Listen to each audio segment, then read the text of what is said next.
Bismillahirrahmanirrahim. Assalamualaikum warahmatullahi wabarakatuh dan salam Ramadan. Alhamdulillah, hari ini kita diberikan kesempatan untuk berpuasa lagi pada bulan Ramadan tahun ini.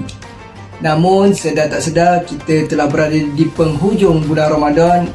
Dengan itu hampir lengkaplah program 30 hari 30 sunnah yang diuruskan oleh pegawai kadet Kosispa UKM. Bagi melengkapkan program 30 hari 30 sunnah, hari ini saya akan berkongsi sunnah ataupun amalan yang boleh dipraktikkan pada penghujung bulan Ramadan dan di bulan Syawal. Yang pertama adalah kita bertakbir.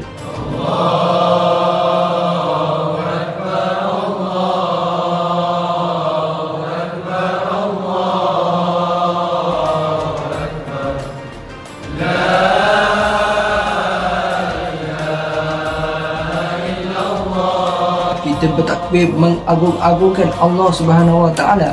Sebaik saja kita berbuka puasa pada hari yang terakhir pada bulan Ramadan sehinggalah pada hari Raya Aidilfitri. Yang kedua, kita boleh mengamalkan ataupun memperbanyakkan selawat, membaca Al-Quran serta mendirikan solat-solat sunat pada malam hari Raya Aidilfitri.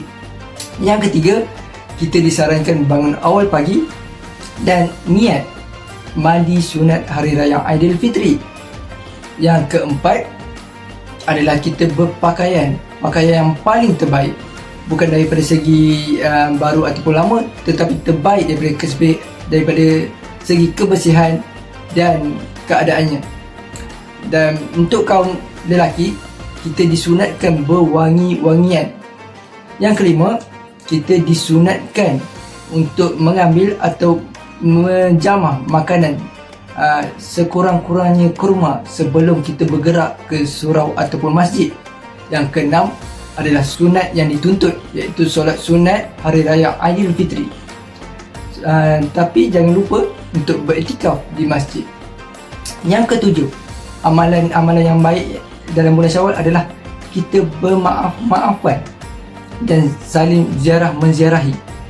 Dan yang terakhir, saya rasa perkongsian saya untuk sunnah bulan Syawal adalah kita berpuasa 6, kecuali pada hari pertama raya. Kita berpuasa 6 lengkap dan banyak kelebihan dan manfaat dia. Saya rasa itu sahaja perkongsian saya pada hari ini. Maka lengkaplah program 30 hari 30 sunnah yang diuruskan oleh pegawai kadet Kosispa UKM. Tahniah dan syabas saya ucapkan kepada ahli jawatankuasa pelaksana yang memastikan program ini berjalan dengan lancar. Dan terima kasih kepada pekongsi-pekongsi ilmu dan menyediakan video-video yang bermanfaat setiap hari sepanjang bulan Ramadan. Untuk penonton ataupun pendengar, ambil amalan-amalan dan sunnah ini dan menjadikan amalan dan rutin harian dalam kehidupan kita. Walaupun sekecil-kecil amalan, iaitu memberi senyuman, sehinggalah amalan yang dapat membentuk jiwa dan hati kita. Saya mewakili ahli jawatankuasa serta warga Kosispa UKM ingin mengucapkan selamat Hari Raya Aidilfitri, maaf zahir dan batin, dan sekiranya ada kesalahan ataupun salah bahasa, terkasar bahasa, harap dimaafkan.